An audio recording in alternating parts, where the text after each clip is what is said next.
takut jomplang tuh perjuangan.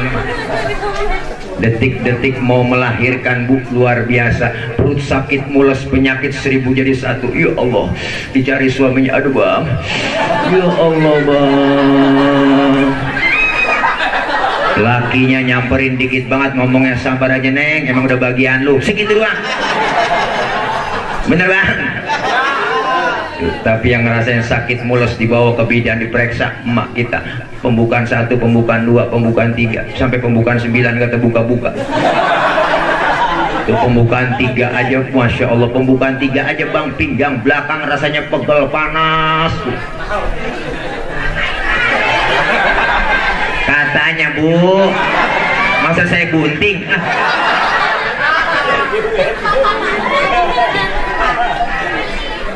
Keluar anak brol, lahir emak kita ngelahirin. Pilihan cuma 2 kalau nggak hidup. Brol anak keluar, emak masih sakit, emak masih perih, berlumur darah. Emak kita ngomong sambil ngerintih, Alhamdulillah anak gua selamat. Bener Bu? Nggak ada ibu-ibu abis ngelahirin marah-marah. Pas anaknya keluar tunjuk-tunjuk, gara-gara lu sialan. Emak mah sayang, langsung dimandiin, dibedong, ditimang, dikudang, dicanyiin sama emak. Anak raja, anak raja, anak raja, anak raja. Padahal bapaknya tukang ojek. Nah, biar kata bapak tukang ojek tetap ngudangnya anak raja Bu ya. Anak raja, anak raja, anak raja, anak raja. Raja apa? Raja ojek. Tuh emak saya. Makanya ibu lebih dekat sama anak. Yang lebih sayang sama anak emak. Nyuapin anak makan, anak belum mangap, emaknya udah mangap dulu. Aneh-aneh, sayang. Makanya Bang, ibu-ibu kondangan tuh selalu bawa tas kecil. Tuh ada fungsinya. Ada kue talam, nganggur, comot, masukin. Ada kue pepe buntel. Ada pisang, masukin. Buat siapa? Anak. Gak ada bapak-bapak kondangan kali ngantongin selampe. Buat bawa pisang itu kagak. Bapak-bapak mah kondangan emang udah bawa pisang dari rumah ya.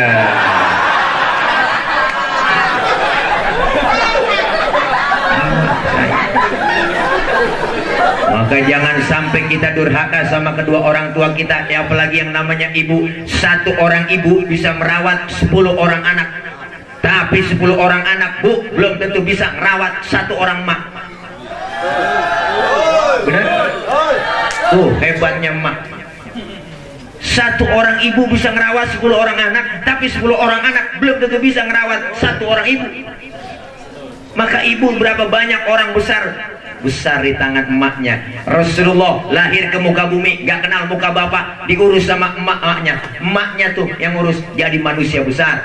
Mahatma Gandhi, seorang tokoh dari India, lahir ke dunia gak kenal muka bapaknya, diurus sama emaknya, disekolahin ke Inggris.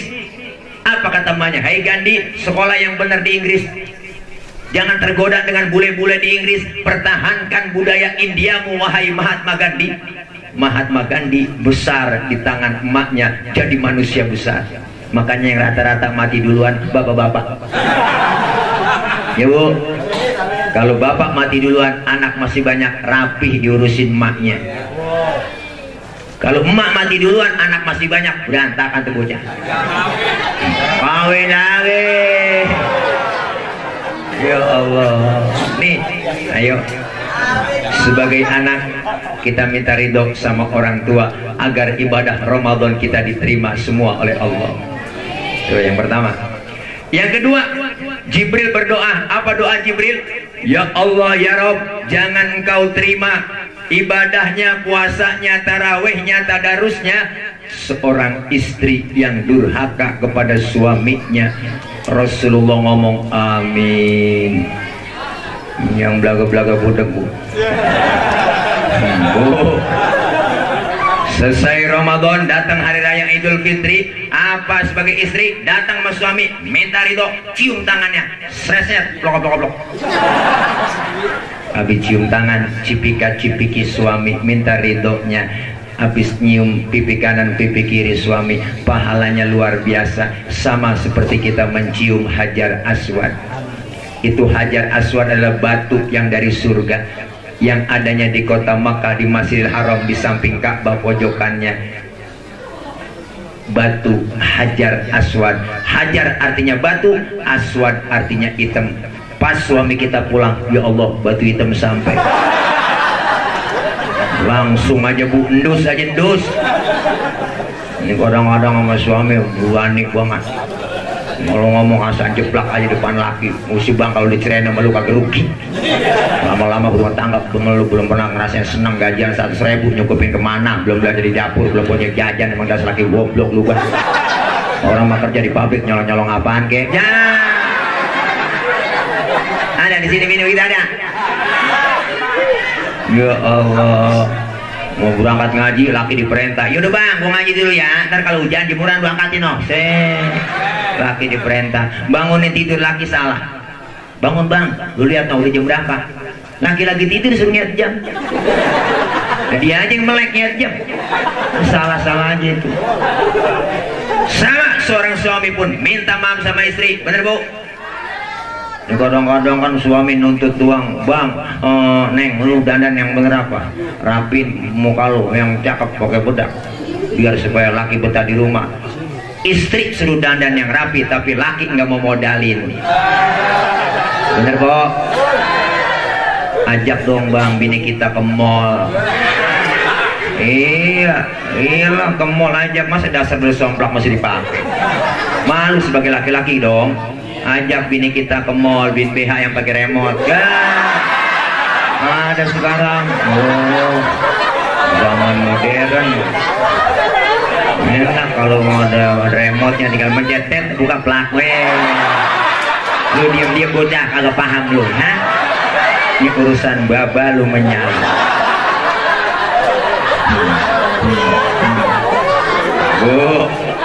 Bu, ya Allah, ayo ibadah kita biar diterima Ramadan. Kita saling memaafkan antara istri dan suami. Yang ketiga, Jibril berdoa apa? Ya Allah ya Rob, jangan kau terima ibadahnya, puasanya, tarawehnya, tadarusnya seseorang yang memutuskan tali silaturahim. Rasul doa begitu, Jibril doa begitu, Rasul mengaminkan. Amin. Inilah makna halal bihalal. Ramadan kita sebulan dididik, kita puasa, kita tarawih, tadarus, qiyamul lail, semua ibadah semuanya kita buat Allah di bulan Ramadan. Tapi ada sesama kita selesai Ramadan, ada dosa sesama kita, sesama manusia. Yang namanya hidup bermasyarakat pasti banyak salah dan dosa. Ada yang disengaja, nggak disengaja, yang kecil, yang besar. Maka dengan kita berhalal bihalal malam ini, bermusafahah dengan halal bihalal, kita tingkatkan ukhuwah Islamiyah. Kita tingkatkan. Saya yakin yang bikin baliho ini tukang bangunan. Kita tingkatkan. Mau berapa tingkat maunya? Bu, inilah kebersamaan, kekompakan kita. Bukan sekedar tangan yang bersalaman, tapi hati saling bersalam-salaman. Minta maaf memulia, memberi maaf jauh lebih mulia. Minta maaf mah gampang, bang maafin gue ya, gampang. Tapi memberi maaf rada susah. Emang boleh gede-gede lu minta maaf sama gue tuh. Maka hari ini dosa kita rontokin sesama kita. Amin. Kita salaman, musafahah, bersatu, kompak. Kalau kita kompak bersatu kayak 5 jari. Ini 5 jari bang beda-beda nih. Tapi kalau kompak bersatu semua bisa mukul, bisa nampar. Ada simbol dalam masyarakat kita. Jempol, simbolnya pejabat. Siapa? RT, RW, lurah, camat, bupati, wali kota, gubernur, menteri, presiden. Jempol simbolnya. Kerjaan kalau sudah dijempolin pemerintah, cakep, diginiin nyungsep. Udah ada pejabat kita yang peduli dengan lingkungan dan masyarakat. Yang ini namanya telunjuk. Siapa telunjuk? Simbol orang kaya. Orang kaya kalau udah kena nunjuk rapi semua bu. Bang, musolanya bangun di pojokan sana bang. Itu kalau orang kaya yang nunjuk rapi musola. Coba-coba yang miskin nunjuk-nunjuk sembarangan. Loh, ditekuk orang agak model lu. Orang kaya mah beda bang, duduk aja bareng, nilai duduk. Orang kaya bareng sama teman-temannya. Terus orang kaya kentut. Temennya ngomong sebelah, waduh bapak sehat. Sehat bapak. Orang kaya kaya. Coba yang miskin kentut sembarangan, habis katain kita bang, setan lu, gue bangke lu ya, punya adab bener lu ya. Suruh pindah ke pinggir kali, disuruh pindah ke pinggir kali. Maka tunjuk orang kaya rada manjur. Yang ini jari tengah, siapa jari tengah? Simbol ulama, TNI, Polri adanya di tengah. Kenapa di tengah? Netral, ke kiri enggak, kanan enggak. Yang ini jari manis, siapa jari manis? Simbol anak muda, masa muda, masa yang paling manis. Maka simbolnya jari manis. Biar buntung, tetap namanya jari manis. Yang ini kelingking, siapa kelingking bang? Kelingking simbol kaum perempuan. Kelingking dia. Ini biar kecil antem. Jadi macam-macam sama kelingking. Kemana aja masuk ini? Oh, fleksibel ini, ke hidung masuk, ke kuping masuk. Dari kampung saya bu, ngecek ayam nelor apa kagak? Sodok pakai kelingking. Nggak mungkin pakai jempol, boros. Sian bola ayam ledes. Makanya kalau lima-limanya kompak bersatu dalam masyarakat kita enak. Ada pejabatnya, orang kayanya, ulama, TNI, Polri-nya, ada anak mudanya, kaum perempuannya bersatu. Hati-hati, kelemahan ada dalam 5 jari ini. Apa usah kelemahannya? Kelingking kalau sweet ketemu jempol, kalah jempol. Jempol apaan bu? Pejabat. Kelingking perempuan. Jabatan kadang sering tunduk gara-gara perempuan. Kekuasaan sering jatuh gara-gara perempuan. Buktinya mana? Siapa yang dorong-dorong Nabi Adam makan buah khuldi di sorga? Kelingking. Ibu Hawa yang rayu-rayu.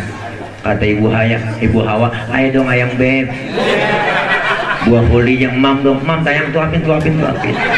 Akhirnya Nabi Adam kerayu-rayu, makan juga tuh buah khuldi. Buah khuldinya nyangkut di tenggorokan. Maka laki-laki ada jendolannya di leher. Kalau nggak percaya bu, ntar pulang pegang leher suami kita. Tanya pelan-pelan, bisikin, bang ini buah khuldi ya. Tapi Ibu Hawa makan buah khuldi nggak nyangkut di leher, langsung nyangkutnya di dada. Alhamdulillah, bersyukur bu nyangkut di dada. Coba kalau nyangkut di dengkul, ribet lah. Anak nangis minta teteh, ngangkat dengkul, ini, wah ribet lah. Ibu nyampe di dada, buah khuldinya terbelah 2. Alhamdulillah, bersyukur terbelah 2. Kalau 1 doang di dada, nggak kayak tumor. Tuh hati-hati sama kelingking, jempol aja kalah. Hati-hati sama kelingking, jempol aja kalah. Cuma kelingking kalau sweet ketemu telunjuk baru kalah dia. Kenapa? Telunjuk kan tadi orang kaya. Perempuan biasanya ngeliat duit udah teklok aja, kira-kira begitu bang. Emang begitu, udah bawaan dari sono. Udah kodratnya perempuan lahir ke dunia bawaannya 3, cemburuan, emosian, mata duitan. Cemburunya bisa hilang karena dia ngaji, ada ustazahnya. Emosinya bisa hilang, ada gurunya yang ngajarin. Yang kagak hilang, mata duitan. Maka nyari bini yang bisa nyari duit. Duit udah kita umpetin di mana aja, ketemu dia cari. Itulah bini yang bisa nyari duit. Duit apa nih bang di sini selipin? Duit sial. Kok duit sial? Iyalah, gue umpetin masih ketahuan sama lo. Ayo bang, kita pengen kebersamaan, kekompakan. Kalau kita kompak bersatu, insya Allah kampung kita aman. Iya. Bahkan Al-Imam Ghazali berpesan, kun kal yadain wala takun kal udunain. Umat Islam harus seperti 2 tangan, jangan seperti 2 kuping. Nih kuping kanan kiri bang, nggak akur. Makanya lebaran nggak pernah ketemu. Kuping kanan budek, kiri anteng aja dia mah. Tapi lihat tangan kanan dengan tangan kiri berbeda, tapi kompak, akur, nggak pernah ribut. Mana buktinya? Tangan kiri gatel, kanan nggak pakai diundang, datang garukin. Nggak mungkin tangan kiri gatel, kanan ngomel, mampus lu garuk sendiri kan? Tangan kanan gatel, kiri nggak pakai dibilangin, datang garukin, dua-duanya gatel, kompak main garuk-garukan. Hidup dalam bermasyarakat kudu begitu. Tetangga lagi ada yang sakit, jangan pakai diundang, tengokin. Tetangga ada yang meninggal dunia, jangan pakai dibilangin, datengin takziah. Ini kadang-kadang tetangga lagi sekarat, rapat dulu. Partainya apa itu dia? Wah, keburu mati orang. Nih, kenapa kita pengen kayak dua tangan? Tangan kanan kerjanya cakep-cakep, tapi yang kiri nggak iri. Yang kanan salaman tangan kanan, tanda tangan tangan kanan, mau makan tangan kanan, nerima duit tangan kanan. Tapi yang kiri nggak pernah iri, Bu. Yang kiri mah sadar dia. Partai yang kiri emang tugas gue bagian di belakang. Gue mau bagian kobelisasi, bagian cleaning service, gue bagian pembersihan, gue lakonin pembersihan. Tapi yang kanan kerjanya cakep, nggak pernah sombong sama yang kiri. Yang kanan pun tahu diri. Apa kata kanan? Kiri yang sabar ya. Walaupun yang terima duit gue, ntar gue ke mall, gue beliin jam tangan, kan yang make elu. Bener Bu? Beda tapi akur. Kerjasamanya kanan kiri kompak. Kapan kita jalan lenggang? Tangan kanan maju ke depan, kiri ngalah, mundur ke belakang. Kiri ke depan, kanan gantian. Iya dah, gue ngalah ke belakang. Coba lagi jalan kanan kiri nggak ada yang ngalah bang, jalan begini gitu nih. Itu namanya statis, jumud, beku, nggak pernah maju-maju. Ayo kita pengen kekompakan, kebersamaan. Siapapun kita perlu bantuan orang lain. Jangan kita merasa hebat sendiri, pinter sendiri, kaya sendiri. Apa nanti mati berangkat sendiri? Enggak. Jangan kita merasa hebat. Orang kaya disebut kaya, kenapa? Ada yang miskin kok. Nggak mungkin disebut pejabat kalau nggak ada rakyat. Apa yang kita mesti sombongkan? Hidup enak adanya orang lain. Malam ini saya ngomong begini, kenapa? Karena ada ibu bapak yang dengerin. Ibu bapak menghadap ke panggung, kenapa? Karena ada yang didengerin. Kita nih saling perlu. Bukan berarti penceramah lebih hebat dari jamaah, enggak. Walaupun saya ceramah 3 jam di sini, sampai subuh saya ceramah, cuma yang dengerin nggak ada. Paling kata Pak RT itu Ustadz udah lama begitu kan, PA saya ngomong sendiri-sendiri. Hidup enak adanya orang lain. Kerjaan apapun perlu bantuan orang bang. Bangun musola berat, perlu banyak bantuan orang. Bangun masjid berat, perlu banyak bantuan orang. Kerjaan yang paling enteng ketawa, tuh kerjaannya yang nggak pakai modal. Itu pun ketawa perlu bantuan orang. Hati-hati kalau udah bisa ketawa sendirian. Wah, perlu dicurigain. Hidup enak adanya orang lain. Artinya apa? Ayo kita kebersamaan, kekompakan. Kalau kita jadi kambing, kita kudu ngembe. Kalau kita jadi ayam, kita kudu kukuruyuk. Kita tahu kapasitas kita masing-masing. Sekarang itu siapa jadi apa udah nggak jelas. Yang ekonom bicara politik, yang politikus bicara ekonom, nggak nyambung. Kambing kukuruyuk agak pantas. Kalau kita kambing, ayo kita ngembe. Kalau jadi ayam, kita kukuruyuk. Masing-masing sesuai kemampuannya. Islam tuh harus punya seperti Habib Rizik, Islam harus punya seperti Kiai Said Agil, Islam harus punya seperti Kiai Arifin Ilham, Islam harus punya seperti Yusuf Mansur, Islam harus punya seperti Haji Roma Irama, Islam harus punya seperti Arifin Ilham. Biar kompak, masing-masing sesuai kemampuannya. Semuanya berjuang. Man a'ana mujahidan faqad jahada. Siapa orang yang membantu orang yang berjuang, hakikatnya dia berjuang juga. Kudu punya senjata kalau berjuang. Apa senjatanya? Macam-macam. Kudu punya silet, golok, pisau, kampak. Tergantung musuh yang kita hadapi. Ustadz, musuh kita akar nangka, kampak maju. Ustadz, musuh kita kumis, silet maju. Jadi ngepas. Ini kadang-kadang terbalik, yang dihadapin kumis, yang maju kampak. Kumis kagak rapi, bibir somplak, ini kan. Kita pengen kebersamaan, kita pengen kompak. Udah diajarin lewat mana? Lewat musola, lewat masjid. Lihat di masjid, siapapun masuk masjid copot sendal, buka sepatu, itu aturan. Bener Bu? RT masuk masjid buka sepatu teh. RW masuk masjid copot sepatu. W. Lurah masuk masjid buka sepatu. Rah. Camat masuk masjid buka sepatu. Gubernur masuk masjid copot sepatu. Presiden masuk masjid buka sepatu. Pinter anak-anak. Tuh. Kalau sudah masuk semua ke masjid, jangan pada usil. Orang mau datang dari mana kek? Jangan ngomongin soal suku dalam masjid. Jangan ngomongin soal warna kulit. Warna kulit begini, emang kita pesen? Kita kagak mesen, jangan ribut soal warna kulit. Potongan muka kita begini, kita nggak mesen, jangan ngatain orang. Ini kadang-kadang usil, ada aja orang, itu orang hidungnya lucu ya, hidung orang dibacain. Orang dia kagak mesen kok. Yang kita kagak pesen, jangan diributin. Lu datang dari mana bang? Gue dari Kidul, ngadep Ngulon. Kan di masjid begitu. No, dia dari mana? Dia dari Wetan tuh, ngadep Ngulon. Lu dari mana? Gue dari Kulon, ngadep Ngulon juga lu. Semuanya sama di hadapan Allah lewat masjid. Menghadap Allah kiblat yang sama, menyembah Allah Tuhan yang sama, menghadap arah kiblat yang sama, dalam sholat bacaannya sama, gerakannya sama, mengikut cara Rasul yang sama, pun dalam sholat pakai bahasa yang sama. Ini makna Bhinneka Tunggal Ika, beda tapi satu tujuan. Benar? Kacau sholat bang kalau pakai bahasa masing-masing. Orang Sunda takbir, Gusti Allah nu ageng. Malaikat ngomong nanaunan silai euy. Orang Padang kencengan lagi, Allah nan gadang. Malaikat ngomong ranca bana. Rame tuh. Yang kesian teman kita dari Ambon, Allah sing ada lawan. Bismillahirrahmanirrahim. Alhamdulillahirrahmanirrahim. Mati lama-lama. Nih, kita udah diajarin kebersamaan lewat masjid. Islam udah ngajarin demokrasi. Islam udah ngajarin Pancasila lebih dulu.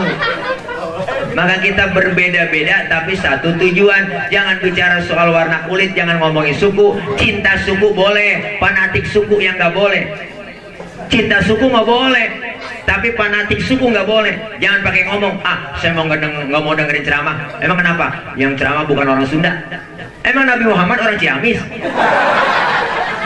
Ini udah diajarin kita bang. Diajarin apa? Kebersamaan, kekompakan. Orang Betawi nggak boleh ribut sama orang Jawa. Kalau Betawi ribut sama Jawa, kesian kontrakan kosong. Betawi nggak boleh ribut sama orang Sunda. Kalau Betawi ribut sama orang Sunda, kita ribet kreditan panci. Orang Betawi nggak boleh ribut sama orang Batak. Kalau Betawi ribut sama Batak, kita nambal ban sama siapa? Islam diikat dengan tali akidah, kebersamaan, kekompakan. Kalau kita kompak bersatu, insya Allah negeri kita, kampung kita bakal aman. Ya Rabbal. Enak kalau sudah masuk musola semua bu, masuk masjid berjamaah dan sholat. Dalam sholat jamaah ada imam, ada makmum. Makmum siapa aja boleh. Makmum siapa aja boleh. Makmum siapa aja boleh. Ustadz itu dia tukang mabok, boleh nggak jadi makmum? Boleh, tibang makmum. Bacanya nggak fase Pak Ustadz, boleh jadi makmum. Ketinggalan satu rokaat pun boleh jadi makmum. Kenapa? Dalam ilmu fikih nggak ada bab pemilihan makmum. Benar bu? Yang ada bab pemilihan imam. Imam mau mimpin orang banyak. Kalau imamnya bego, makmumnya geblek, kacau sholat. Dulu kejadian bang, tahun jebon. Ada 4 orang bego. Sholat di musola, musolanya udah tua, atasnya pagar banyak tikusnya. Yang satu jadi imam, yang 3 jadi makmum. Pas lagi atahiyat, tikus jatuh di depan imam. Gede, botak. Profesor tikus yang jatuh. Lantaran kaget nih imam mau ngomong atahiyat, kaget tuh tikus jatuh. Batal nggak bu? Batal nggak bang? Batal. 2 kalimat berturut-turut di dalam sholat. Selain bacaan sholat membatalkan sholat. Temennya yang belakang maksudnya bagus, mau negor imam, cuma nggak ngerti ilmunya. Orang yang tahu ilmunya kalau imam salah nyebut subhanallah. Ini mah kagak, dia colek dari belakang. Lagi sembahyang kagak boleh ngomong. Berapa yang batal bang? Udah 2 yang batal. Temennya yang duduk di tengah dia nyikut, lu juga ngomong. Nah 3 udah yang batal. Yang 1 harusnya dia selamat ini, dia nyaut. Untung gue diem aja. Nah ini orang PA. Makanya kalau kita milih imam jangan sembarangan. Ada syarat jadi imam. Pertama syarat jadi imam yang paling alim. Alim apanya? Ilmu agamanya. Ustaz, di kampung saya ada 2 orang alim, bagaimana cara milihnya? Sama-sama alim, dua-duanya jebolan pesantren. Ya udah, kalau sama-sama alim, syarat fikih yang kedua yang fasih bacaannya. Yang fasih nggak boleh, yang nggak fasih. Mohon maaf, yang bindeng, yang swing minggir dulu. Jangankan yang swing, yang bindeng aja nggak boleh bang. Orang bindeng ditanya mau kemana lu? Walung. Ribet. Dari mana? Walung. Gue dengar bapak lu sakit, meninggal. Meninggal. Innalillah. Meninggal. Oh meninggal. Dikira kita meninggal. Meninggal. Gitu. Kalau sama-sama fase juga syarat yang ketiga, yang lebih tua umurnya. Sama juga umurnya Ustaz, ini orang dua-duaan saya lihat KTP-nya lahirnya bareng. Syarat yang keempat apa? Yang lebih dulu tinggal di kampung itu siapa? Dia yang berhak jadi imam. Sama juga Ustaz, tinggal bareng satu kampung. Emang CS kental masih kecil dia. Habis syarat fikih, habis. Syarat 4-4-nya habis syarat fikih. Syarat yang kelima, ini syarat dari saya doang saya tambahin. Kalau alimnya sama, fasenya sama, umurnya sama, tinggalnya bareng juga, yang bininya lebih dari 1 yang berhak jadi imam.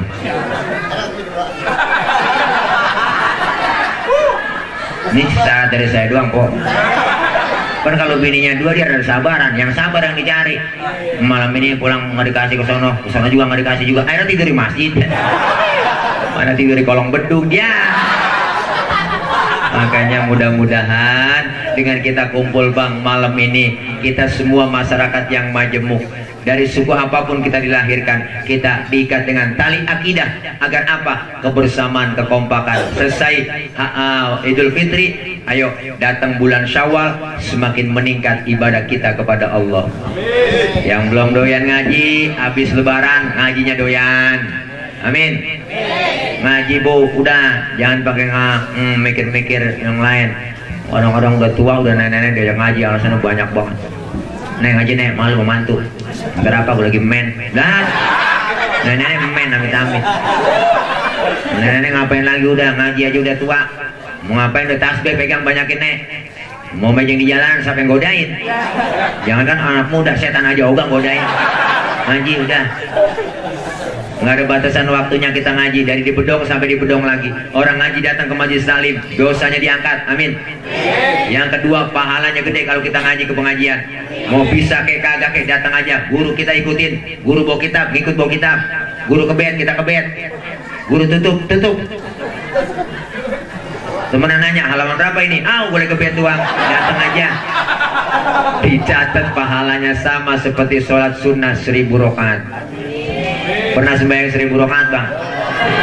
Boro-boro 1000. Sembahyang terawih aja niat jadwal imam. Ini terawih imamnya dia, ya lama nih. Pindah kita terawih. Pahalanya sama seperti kita mensolatkan zanazah 1000 zanazah. Pahalanya sama seperti kita jenguk orang sakit 1000 orang sakit. Pernah nengok 1000 orang sakit? Nggak pakai modal. Minimal jeruk 2 kilo bawa. Orang-orang nengokin orang sakit nggak bawa apa-apa. Sampai di rumah sakit buahan orang sakit dimakanin. Oke ngomong, Ustaz dia kan lagi sakit, mulutnya pahit nggak makan buah. Ya akal itu mah bu. Ayo, pahalanya begitu besar. Yang ketiga, kita kumpul begini, silaturahim kita nyambung. Orang yang rajin silaturahim, umur panjang, rezeki jadi murah. Amin. Buktinya malam ini kita kumpul begini, kelihatan rezeki kita. Rezeki yang kelihatan ada tuh, ada snack, maka ada roti, ada bolu, ada rontong, jeruk, ada air, tahu, Habis sudah. Habis. Coba kagak datang kemari, dapat gituan? Nggak dapat. Itu rezeki yang kelihatan. Malam ini kita makan, besok pagi udah kita buang.